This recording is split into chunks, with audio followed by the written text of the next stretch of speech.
जय माँ कामाख्या। सभी भक्तों और सभी शिष्यों को गुरु पूर्णिमा की हार्दिक शुभकामनाएं और हार्दिक आशीर्वाद। आज सभी शिष्यों के लिए हमारा एक दिव्यज्ञान बता रहे हैं। जो शिष्य हमें अपना गुरु धारण कर चुके हैं और हमें अपना गुरु मानते हैं, अथवा जो भी शिष्य हमें अपना गुरु बनाना चाहते हैं, ये वीडियो केवल उनके लिए ही है। तो अब आप ध्यान से सुने कि जो गुरु बनाते हैं वह गुरु बनाने से कौन सी शक्तियाँ प्राप्त होती हैं, वह ध्यान से सुने। अगर इस वीडियो से आपके जीवन में बदलाहट न हो तो आप हमारा चैनल छोड़ देना। अपने जीवन की जो परेशानियां नष्ट न हो तो फिर कहना, कारण ये सनातन दिव्य ज्ञान हम आपको प्रदान कर रहे हैं। सर्वप्रथम गुरु पूर्णिमा का जो ये दिव्य ज्ञान है वो कौन किससे कह रहा है, वह पूरे प्रमाण से सुने। भगवती माँ पार्वती ने महादेव से पूछा कि प्रभु, कौन से मार्ग से ब्रह्म स्वरूप की जीव को प्राप्ति हो सके, कारण ये ब्रह्म स्वरूप ही जीवन की धारा है, जीवन का किनारा है। आप हम पर कृपा करें और ये दिव्य ज्ञान हमें प्रदान करें। हम आपके शरणों में प्रणाम करते हैं। तो महादेव देवी पार्वती को यही कहते हैं, आप तो हमारा ही स्वरूप हो और आपने ये प्रश्न संसार के लिए किया है और अत्यंत लोक हितकारी है। कारण जो मनुष्य मात्र ही इस विद्या को जानेगा, उसका कल्याण निश्चित होगा। इसीलिए महादेव कहते हैं, हे महादेवी, ये जवाब, इसका उत्तर तीनों लोकों में अत्यंत ही दुर्लभ है, परंतु फिर भी हम आपको जवाब देते हैं। आप सुने। सिद्ध गुरु से अलग ब्रह्मा, विष्णु और महेश नहीं है, अर्थात जो ब्रह्म है वही सिद्ध गुरु है और इसमें कोई भी संदेह मात्र नहीं है।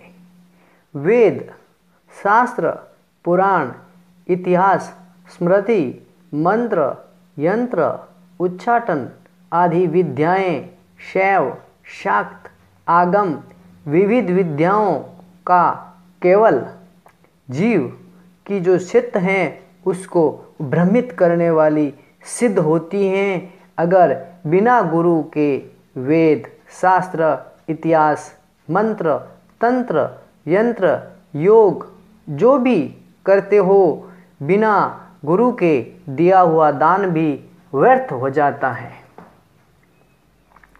यज्ञ, व्रत, तप, दान, जप, तीर्थ आदि जितनी भी प्रक्रियाएं हैं, वह जो गुरु तत्व के बिना, अर्थात जिसका गुरु नहीं है, वो कितना ही यज्ञ कर ले, व्रत कर ले, उपवास कर ले, तप कर ले, दान कर ले, तीर्थ कर ले, लेकिन गुरु के अभाव में मूर्ख की भांति वह विचरण करता है।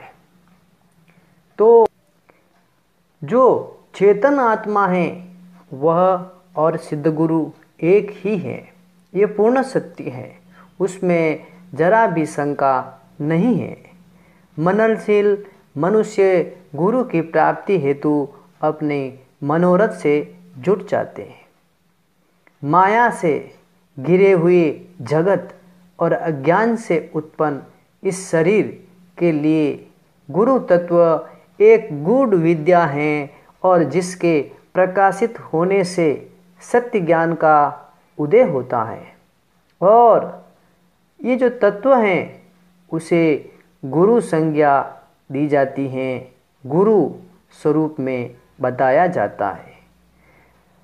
सिद्ध गुरु के शरणों की सेवा करने से साधक सभी पापों से मुक्त होकर के विशुद्धात्मा बन जाता है।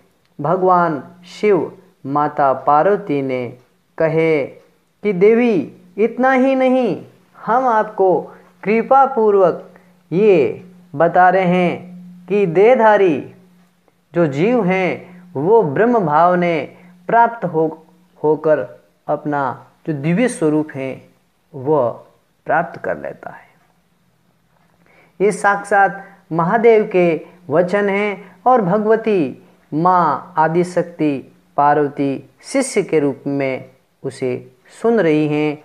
तो आप सभी के लिए ये दिव्य ज्ञान सिद्ध गुरु के चरणों का स्मरण करते रहने से और सिद्ध गुरु के शरणों का जो जल है वो माथा ऊपर रखने से, मस्तक पर लगाने से मनुष्य को सभी तीर्थों के स्नान करने का फल मिल जाता है।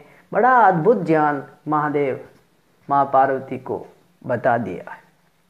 तो भक्तों, जो दिव्य तीर्थों के लिए मनुष्य कहाँ कहाँ भटकता है और अनेक जगह भटकने के पश्चात भी उसकी जो चित्त की जो भ्रम है वो भ्रम नष्ट नहीं होता है, सिर का बोझ हल्का नहीं होता है, शरीर भारी ही रहता है, मन के पाप वैसे ही मैले रहते हैं।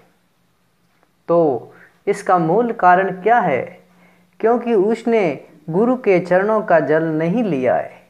इसीलिए हम सभी शिष्यों को कहते हैं गुरु के चरणों का जल अपने सिर पे लगा लें, आपको सभी तीर्थों का दिव्य ज्ञान दिव्य फल प्राप्त हो जाएगा। क्योंकि ये साक्षात महादेव की आज्ञा है और महादेव की आज्ञा ही सिद्ध गुरु की आज्ञा मानी जाती है। श्री गुरु के चरणों का जल पाप रूपी कीचड़ को सुखाने वाला, ज्ञान और तेज रूपी दीपक को प्रकाश के द्वारा संसार रूपी सागर को पार कराने वाला है गुरु के चरणों का जल। तो